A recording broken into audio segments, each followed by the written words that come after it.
The Taliban trying to get UN recognition or other countries to recognize them, and yet they are coming out.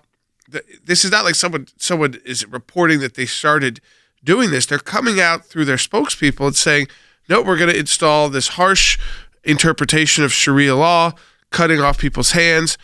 Minors get treated like adults. And of course, executions as well, public executions. The Taliban is moving forward trying to get UN credentials. My first question is not what the U.S. would do on that, but where do you sense that the world is on recognizing the Taliban as the official government or representatives of Afghanistan? I'm very concerned. I think there are too many countries around the world who will, for various reasons, some of which is because they don't like the United States very much, some of which will be because they think there's an economic opportunity, or frankly, the opportunity just to avoid being a terror target themselves, who will accommodate the Taliban in ways that are completely inappropriate with their terrorist status.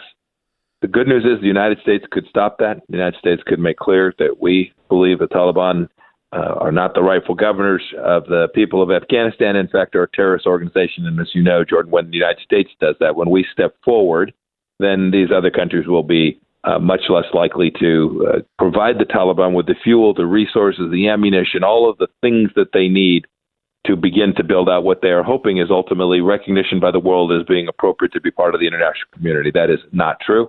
We must do everything we can to prevent it, and I hope that this administration will do that. I was going to ask about the administration next, because they seem to be, it's not that they're endorsing or embracing it, I don't want to go too far there, but they certainly aren't raising their voices real loud. It's not, they haven't taken that position yet. It doesn't feel like that, Secretary Pompeo, that they have, if they have, it's been very much behind the scenes and not something we've seen play out publicly, where they've put the pressure on the international community not to recognize the Taliban. Well, they need to do it. I'm prepared to give them a little bit of time to get to the right place on that, in that we still do have Americans who are trying to get out. I must say, my frustration is that the United States government hasn't done enough to get those Americans out. If there's something going on behind the scenes that we're not aware of that says, hey, for a day or a week or a month, we've got to do this so that we get everybody out that needs to get out, fine. But when we're looking at the medium term, near term, and of course longer term, the Taliban are not a party who we should deal with. They are not a rightful set of leaders in Afghanistan. We've seen now they're bringing back all of the bad elements of what they had done in their fundamentalism, their Islamism inside of Afghanistan, the judicial efforts, the absence of women being able to be educated in the way they have for these past years. We know who they are. They haven't changed their stripes, and they ought not to be dealt with until such time as they are no longer that terrorist organization inflicting massive human rights violations on their own people. And we need to put pressure on the international community to walk away from that as well. The Taliban is not just doing this to do it. At the same time, they're trying to get international recognition. And, of course, the support that comes with that, and the money that would come with that, the resources that would come with that. What it suggests to you when you look at the funding priorities of both the White House and also Democrats in Congress. I mean, I think about this juxtaposition this week. On the one hand, you had squad leaders forcing Democrat leadership to strip Iron Dome funding out of the spending bill. And then on the other hand, you had the administration announcing the first wave of aid starting to go to Taliban-controlled Afghanistan. And as you know better than anyone, where the dollars flow, that's often a good indication of where the priorities are. So what do you make just sort of generally of this new reality that Taliban funding seems to have higher priority in Washington, D.C. right now than does funding for our ally Israel? It's nuts.